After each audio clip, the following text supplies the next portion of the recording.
Hi mga langga! So for today's video, naritaron sa Carnival no?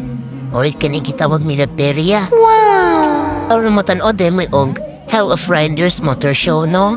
So this is not my first time kanila yung balik ikog tanaw kay yung tanaw man ako ang anak ko no? So first time ni niya. So pag-abot naman sa taas, wala pa nagsugod no? So na-prepare pa sila, wala pa sunod pa pud sa uban ng mga mananaway. Pagkataon-taon, di anane sulod na si Kuya Ryder.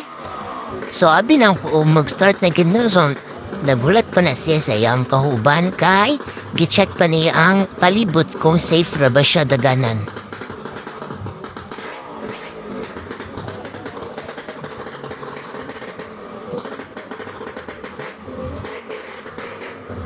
Oto na siya mga gipatarong no kanay mga lansang nga ng labaw and para safety pud siya no sa iyang pag show or stunt. So wala pa ni ma-start no, wala na ko nakuha video. Nagampo din ni si Kuya Ryder no para sa iyang safety while mag-stunt siya or mag-tuyok dire sa sulod.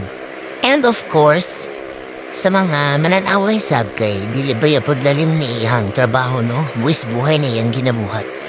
So di ano, nag-start na, enjoy!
ug nahumando yun tao, no? Nga safe and sound siya.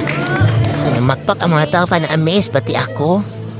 Na-amaze po ko, no? Actually, wala pa may muna og dayon, no? Kay, pero nagurog siya nga ako ang tiil after ato. Di man tara ko first time pero kulbaan ko sa hindi buhat. So wala kita magpaulahin no. Nagpahulang ko kita ni Kuya no. The man behind the amazing performance. That's it. Thanks for watching mga langga. Mwah.